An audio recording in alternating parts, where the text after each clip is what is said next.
Hello friends, स्वागत आपका मेरे यूट्यूब चैनल फिजिक्स पॉइंट पर। आई होप आप मेरी हर वीडियो को एंजॉय कर रहे होंगे, आराम से पढ़ रहे होंगे फिजिक्स। ठीक है, तो आज हमने कल पढ़ लिया था विद्युत क्षेत्र। विद्युत क्षेत्र के बारे में हमको पढ़ना है। आज का अपना टॉपिक है इलेक्ट्रिक फील्ड। जो इलेक्ट्रिक फिजिक्स का अपनी यूनिट चल रही है। इलेक्ट्रिक फिजिक्स में हमने पढ़ लिया था, चार्ज के बारे में पढ़ लिया हमने, है ना, और कूलाम का नियम हमने पढ़ लिया। आज हम पढ़ेंगे इलेक्ट्रिक फील्ड के बारे में। विद्युत क्षेत्र, विद्युत क्षेत्र के बारे में आज हम पढ़ेंगे। ये विद्युत क्षेत्र क्या होता है, क्या इसकी मात्रक है, एक सदिश है, अदिश है, इसका विमेय सूत्र क्या है, इसके बारे में हम आज पढ़ने वाले हैं।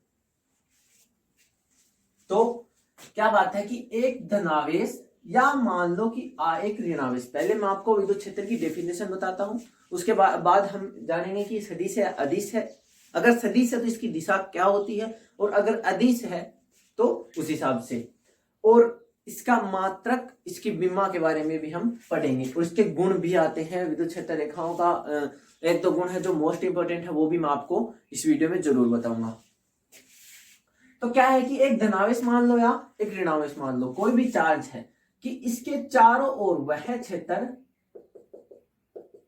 एक धनावेश या ऋणावेश के चारों ओर का वह क्षेत्र जिसमें किसी अन्य आवेश को लाने पर आकर्षण या प्रतिकर्षण बल का अनुभव करता है या अनुभव होता है। क्या कि एक धनावेश या एक ऋणावेश के चारों ओर का वह क्षेत्र जिसमें किसी अन्य आवेश को लेकर आने पर आकर्षण या प्रतिकर्षण बल का अनुभव होता है, तो वो क्या कहलाता है? विद्युत क्षेत्र कहलाता है। क्या कहलाता है? विद्युत क्षेत्र। तो बात करें आकर्षण का अनुभव कब होगा और प्रतिकर्षण का अनुभव कब होगा। फिर दूसरी बात है कि प्लस चार्ज है, इससे विद्युत क्षेत्र रेखाएं निकलती हैं। प्लस चार्ज से विद्युत क्षेत्र रेखाएं बाहर की ओर निकलती हैं। दिख रहा होगा आपको तीन कंडीशन, प्लस चार्ज से विद्युत क्षेत्र रेखाएं बाहर की ओर निकलती हैं, और जो माइनस चार्ज होता है उसमें विद्युत क्षेत्र रेखाएं अंदर की ओर प्रवेश करती हैं। माइनस चार्ज होता है उसमें विद्युत क्षेत्र रेखाएं अंदर की ओर प्रवेश करती हैं। ये हो गई विद्युत क्षेत्र रेखाएं। अब बात करूं मैं इस पॉजिटिव चार्ज के धनावेश के चारों ओर का यह क्षेत्र है जिसमें विद्युत क्षेत्र रेखाएं बाहर की ओर जा रही हैं। इसलिए मैं कोई पॉजिटिव चार्ज लेके आता हूं, कोई धनावेश लेके आता हूं, तो आकर्षण बल का अनुभव करेगा या प्रतिकर्षण का? तो श्योर सी बात है प्लस है। यदि मैं धनावेश लेकर आ रहा हूं, धनावेश में लेकर आ रहा हूं इसके चारों क्षेत्र में, तो प्रतिकर्षण बल का अनुभव करेगा, प्रतिकर्षण बल का अनुभव करेगा। फिर दूसरी बात है, यदि मैं इसी चार्ज के, इसी धनावेश के चारों ओर के क्षेत्र में, विद्युत क्षेत्र में ऋणावेश लेकर आता हूं, क्या? ऋणावेश लेकर आता हूं, तो यह किसका अनुभव करेगा? आकर्षण बल का अनुभव करेगा। यह किसका अनुभव करेगा? आकर्षण बल का।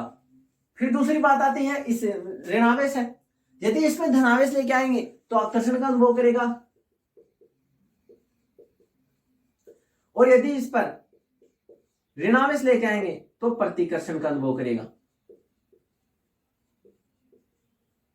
आई होप यह बात आपको समझ में आएगी। सबसे मेन बात यह है कि विद्युत क्षेत्र रेखाएं धनावेश से निकलती है तथा ऋणावेश में अंदर प्रवेश करती हैं। धनावेश से बाहर की ओर निकलती हैं और ऋणावेश में अंदर की ओर प्रवेश करती हैं। अब इसी चीज से हम विद्युत क्षेत्र रेखा, विद्युत क्षेत्र सदिश होता है, अदिश होता है, इस बात का भी डिसाइड करेंगे। आप देख लीजिए कि प्लस से विद्युत क्षेत्र रेखाएं बाहर की ओर निकल रही है और माइनस में अंदर की ओर प्रवेश कर रही है। तो बात क्या है कि एक पॉजिटिव चार्ज है, एक नेगेटिव चार्ज है, इससे विद्युत क्षेत्र रेखाएं ऐसे निकलती हैं, ऐसे जाती हैं, प्लस से निकलती है, माइनस में प्रवेश करती हैं, प्लस से निकलती है, माइनस में प्रवेश करती हैं। तो विद्युत क्षेत्र रेखाओं की दिशा हुई या नहीं? विद्युत क्षेत्र की दिशा हो गई। विद्युत क्षेत्र एक सदिश राशि है, इसकी दिशा है प्लस से माइनस की ओर या धनावेश से ऋणावेश की ओर। विद्युत क्षेत्र की दिशा किधर हो गई? धनावेश से ऋणावेश की ओर विद्युत क्षेत्र की दिशा हमने पढ़ ली। अब देखिए एक बार रिपीट कर देता हूं कि विद्युत क्षेत्र क्या होती है कि किसी धनावेश या ऋणावेश के चारों ओर उत्पन्न वह क्षेत्र जिसमें किसी अन्य आवेश को लेकर आने पर आकर्षण या प्रतिकर्षण बल का अनुभव होता है, तो वह क्षेत्र क्या कहलाता है? विद्युत क्षेत्र कहलाता है। फिर दूसरी बात है, आकर्षण बल कब लगेगा, प्रतिकर्षण बल कब लगेगा? यदि हम सेम चार्ज लेकर आते हैं तो प्रतिकर्षण लगेगा, और यदि हम विपरीत चार्ज लेकर आते हैं उस क्षेत्र में तो कौन सा बल लगेगा? आकर्षण बल लगेगा। फिर बात आती है इसकी दिशा क्या होती है, तो पॉजिटिव चार्ज से विद्युत क्षेत्र रेखाएं बाहर की ओर निकलती हैं और नेगेटिव चार्ज में विद्युत क्षेत्र रेखाएं प्रवेश करती हैं। तो इससे हम विद्युत क्षेत्र की दिशा का भी डिसाइड करेंगे। तो हम बता सकते हैं कि विद्युत क्षेत्र कैसी राशि है? सदिश राशि है। अब सदिश है तो इसकी दिशा क्या होती है? मैं आपको बताऊं कि सदिश क्या होती है? जिसकी दिशा और परिमाण, क्या दिशा और परिमाण दोनों होते हैं, वह क्या कहलाती है? सदिश राशि कहलाती है। तो इसकी दिशा है क्या?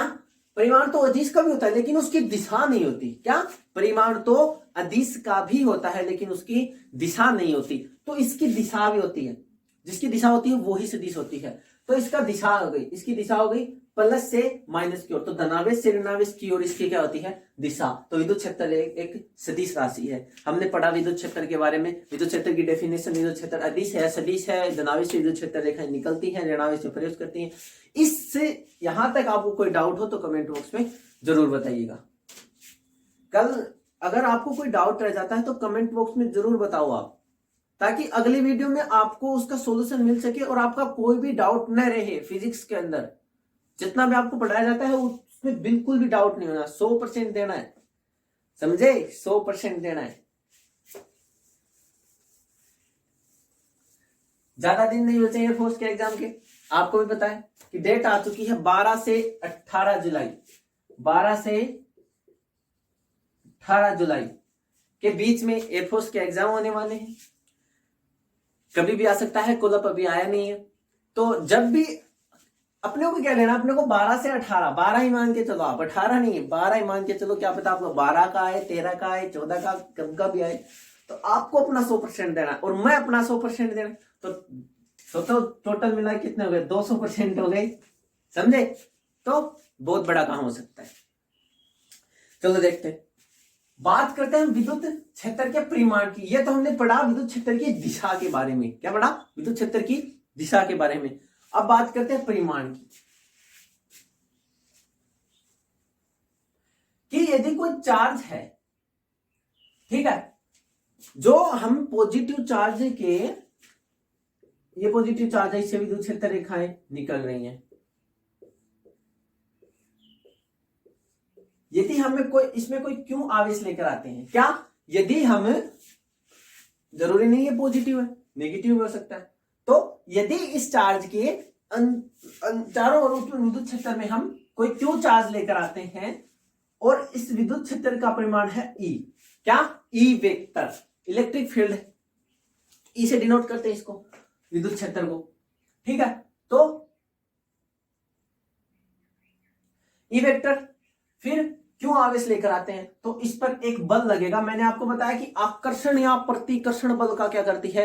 अनुभव। तो बल कैसा है वो तो इस पे डिपेंड करता है, समझे? ये नेगेटिव है या पॉजिटिव है, इन दोनों की प्रकृति पर डिपेंड कर रहा है बल कैसा है वो, तो समझे।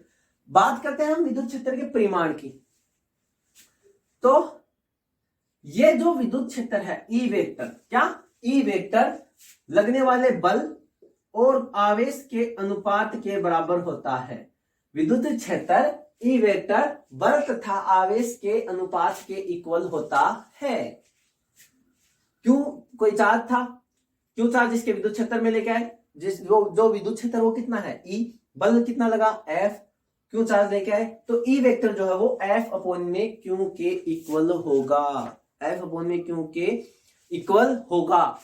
कोई भी डाउट नहीं छोड़ना है, 1% भी डाउट नहीं रहना। और आप याद, यकीन मानो, आप मेरे साथ बने रहोगे तो विमा में और मात्रक में आपको कोई भी प्रॉब्लम नहीं आने वाली, कोई भी। अगर आपने मेरी जो पीछे की 2-4 वीडियो हैं वो विजिट नहीं की है तो एक बार उनको जरूर देख लीजिएगा। उनमें मैंने बहुत ही महत्वपूर्ण बात बताई है विमा और मात्रक के बारे में।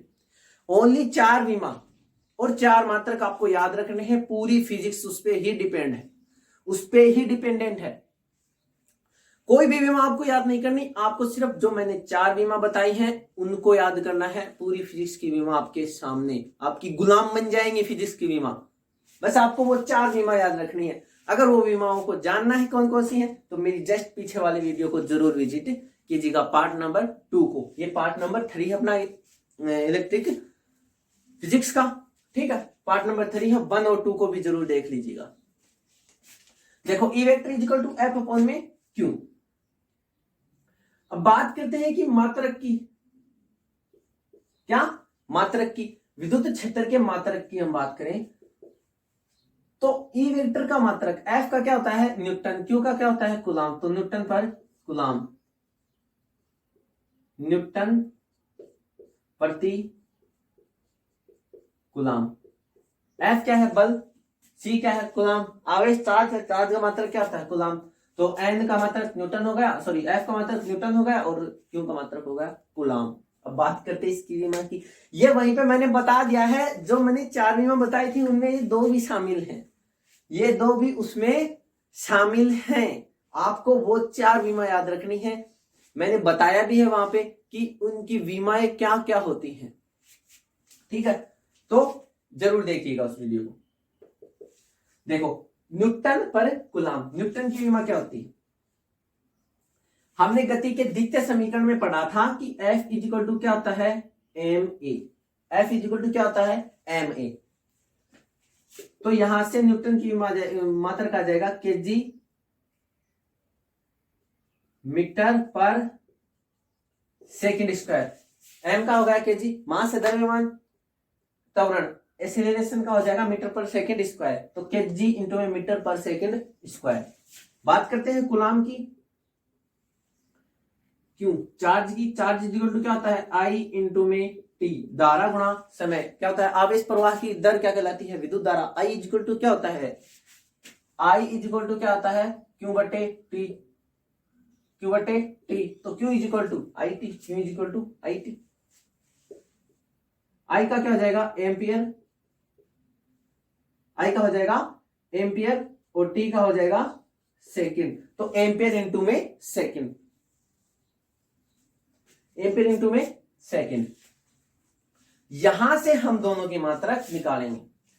वी में सूत्र हमको इसमें ही लिखना है, केजी में, मीटर में, सेकंड में, एम्पियर में। इससे कोई वी में सूत्र नहीं लिखा जाता। न्यूटन को, उसको एम के एस पद्धति में हम वी में सूत्र लिखते हैं कि ये जो मात्रक है ये एसआई पद्धति की मात्रक है, ये एम के एस पद्धति के मात्रक हैं। तो वी में सूत्र जो लिखे जाते हैं वो हमेशा एम के एस पद्धति में लिखे जाते हैं, याद रखिएगा इस बात में। तो देखो वी में सूत्र देखो इसका, केजी का क्या हो जाएगा, m1, मीटर का L1, सेकंड का T-2, ये हो गई बल की, अपॉन में आवेश की A1 T1, एम्पियर की A1 T1 सेकंड की। जब A1 नीचे पॉजिटिव ऊपर जाएगा नेगेटिव, M1 L1, ये T यहां पे पॉजिटिव ऊपर जाएगा नेगेटिव, तो ऊपर 2 पहले से है नेगेटिव। T कितना हो जाएगा, -3 और A का हो जाएगा -1। ये आ जाएगी अपने पास विद्युत क्षेत्र की विमा। क्या आ जाएगी, विद्युत क्षेत्र की विमा। M1 L1 T-3 A-1, M1 L1 T-3 A-1, ये है विद्युत क्षेत्र की विमा। मैंने आपको 4 विमा बताई थी, फिर आप दोबारा कहोगे बार बार में बता रहे हो। बार बार मैं इसलिए बता रहा हूं कि बहुत ही ज्यादा इंपॉर्टेंट बात है। आप पीछे जाके देख लीजिएगा, उस वीडियो को बिल्कुल भी स्किप नहीं करना है, पूरी वीडियो देखनी है। और उसमें जो भी बताया है वी, खासकर वी में सूत्र के बारे में जो मैंने लॉजिक बताया है उसको जरूर देखिएगा, समझिएगा। तो आई होप आपको समझ में आएगा विद्युत क्षेत्र की विमा और विद्युत क्षेत्र का मात्रक। विद्युत क्षेत्र का एक मात्रक और होता है वोल्ट पर मीटर, वो हम इससे जस्ट अगला टॉपिक पढ़ेंगे, विभव प्रवणता। क्या पढ़ेंगे, विभव प्रवणता। तो उसमें मैं आपको बताऊंगा कि विद्युत क्षेत्र का मात्रक वोल्ट पर मीटर कैसे होता है, ठीक। अगर आप उतारना चाहते हैं तो उतार लीजिए जल्दी से, या फिर स्क्रीनशॉट ले लीजिएगा।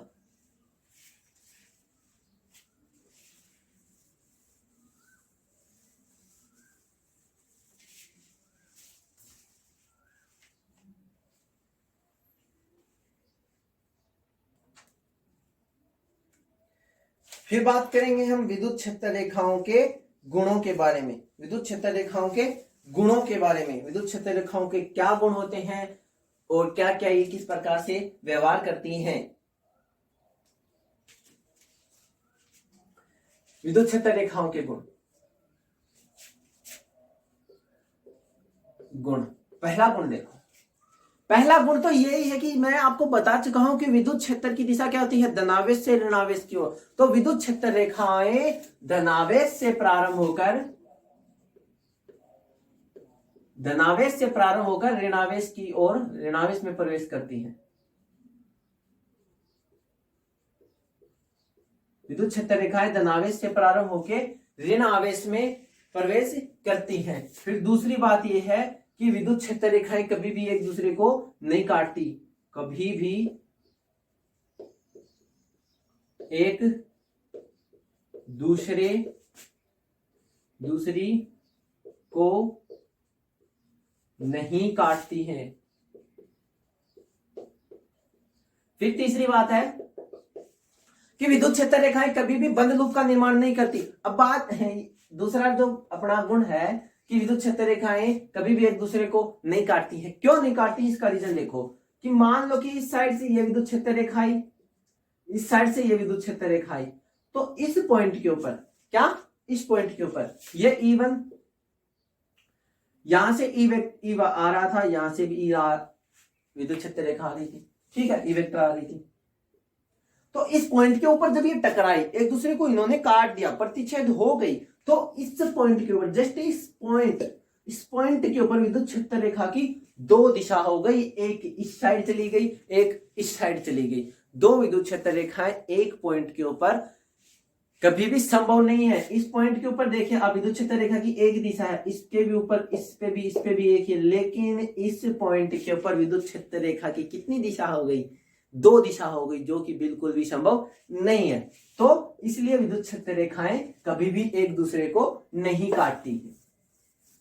समझे इस बात का रीजन कि विद्युत क्षेत्र रेखाएं कभी भी एक दूसरे को क्यों नहीं काटती। तीसरा महत्वपूर्ण, सबसे महत्वपूर्ण गुण है कि विद्युत क्षेत्र रेखाएं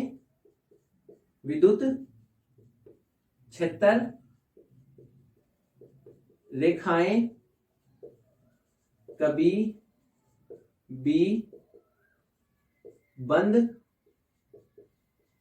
लूप का निर्माण नहीं करती हैं, लेकिन चुंबकीय क्षेत्र रेखाएं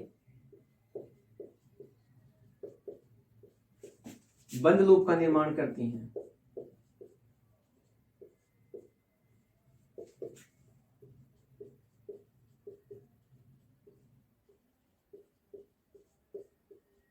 लेकिन चुंबकीय क्षेत्र रेखाएं जो है वो बंद लूप का निर्माण करती हैं।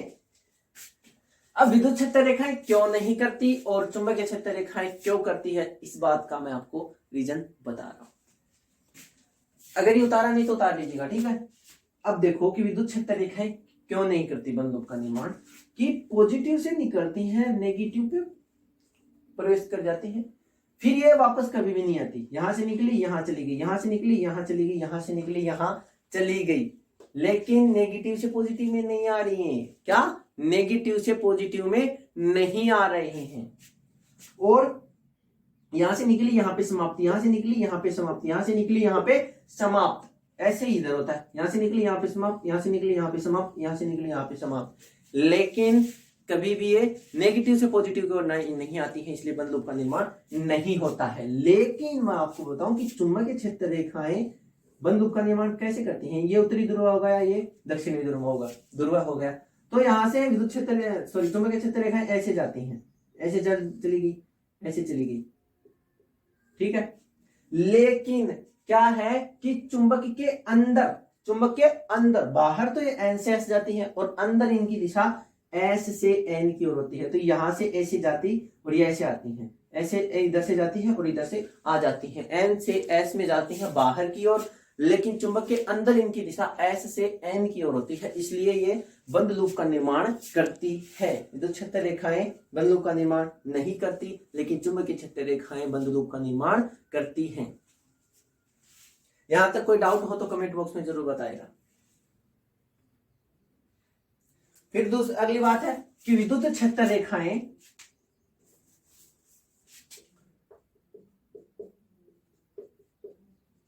विद्युत क्षेत्र रेखाएं चालक की सतह के सदैव लंबवत होती हैं। विद्युत क्षेत्र रेखाएं चालक की सतह के सदैव लंबवत होती है, मतलब जो चालक का अनुप्रस्थ का क्षेत्रफल है या चालक की सतह है उसके सदैव लंबवत होती है। ठीक है, सदैव लंबवत होती है। एक गुण ये हो गया। फिर अगला गुण,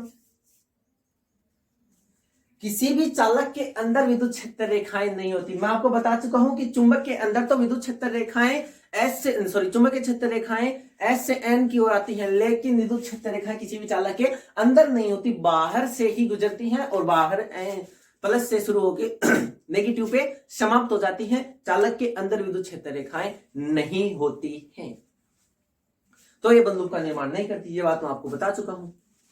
फिर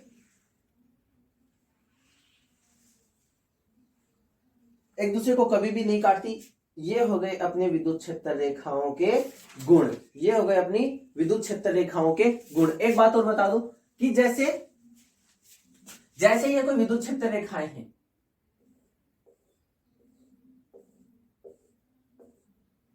ठीक है, यहां तो ये क्या है, पास पास है, यहां पे क्या है, दूर है। तो यहां पे जो विद्युत क्षेत्र होता है वो परबल होता है। विद्युत क्षेत्र रेखाएं जितनी आप एक दूसरे के नजदीक होंगी, विद्युत क्षेत्र उतना ही प्रबल होगा, और यहाँ पे विद्युत क्षेत्र क्या होगा, दुर्बल होगा। समझे इस बात को? यहाँ पे विद्युत क्षेत्र प्रबल होगा, यहाँ पे दुर्बल होगा। विद्युत क्षेत्र रेखाएं जितनी नजदीक होंगी, विद्युत क्षेत्र उतना ही प्रबल होगा अपना।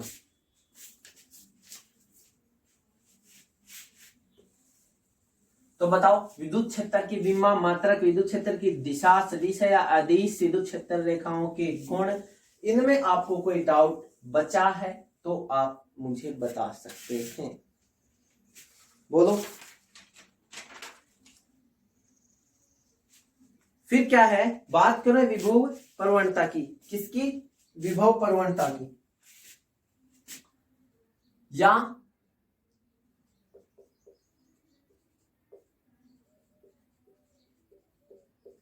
थोड़ा सा बता देता हूं इस वीडियो में, बाकी एक्सप्लेन में डीपली इसके बारे में मैं अगली वीडियो में बताऊंगा। जब हम पढ़ेंगे विद्युत विभव भी पढ़ लेंगे, और विद्युत क्षेत्र को हमने पढ़ लिया है, और विद्युत विभव भी जब पढ़ लेंगे तब ये विभव प्रवणता आपकी अच्छे से क्लियर होगी। विभव प्रवणता क्या कहती है, ई से डिनोट करते हैं इसको। विभव प्रवणता होता है V/L, मतलब विभवांतर और चालक की लंबाई के अनुपात को ही क्या कहते हैं, विभव प्रवणता। इसको विद्युत क्षेत्र या विद्युत विभव प्रवणता भी कहते हैं। तो यहां से V का मात्रक हो जाएगा वोल्ट, और L का हो जाएगा मीटर। तो यहां से आता है इसका मात्रक वोल्ट पर मीटर। तो जब क्वेश्चन एग्जाम में आता है तो आपको न्यूटन पर कूलाम मिलेगा, या फिर वोल्ट पर मीटर भी मिल सकता है। इनमें से कोई भी ऑप्शन आपको मिलता है तो वो आपको टिक करना है। समझे? ये हो गया अपना विभव प्रवणता। डीपली मैं अगली वीडियो में बताऊंगा, ठीक है। अगर वीडियो अच्छी लगे तो चैनल को सब्सक्राइब करेगा, वीडियो को लाइक करेगा, और अपने फ्रेंड्स को भी शेयर कर दीजिएगा। अब जितना ज्यादा अपने फ्रेंड्स को शेयर करोगे और जितनी ज्यादा लाइक करोगे, उतना ही मुझे मोटिवेशन मिलेगा, और उतना ही अच्छा कंटेंट फुट के बाहर आएगा। उतनी ही ज्यादा मैं मेहनत करूंगा। मेरे को पता तो चले कि मेरे जो फ्रेंड्स हैं, मेरे दोस्त हैं, जो मेरे साथ जुड़ रहे हैं, उनको मेरा दिया हुआ कंटेंट पसंद आ भी रहा है, नहीं भी आ रहा, तो आप रेटिंग नहीं करोगे, आप वीडियो को लाइक या कमेंट में नहीं बताओगे, तो मेरे को पता कैसे चलेगा कि वीडियो आपको पसंद भी आ रहे हैं या नहीं आ रही।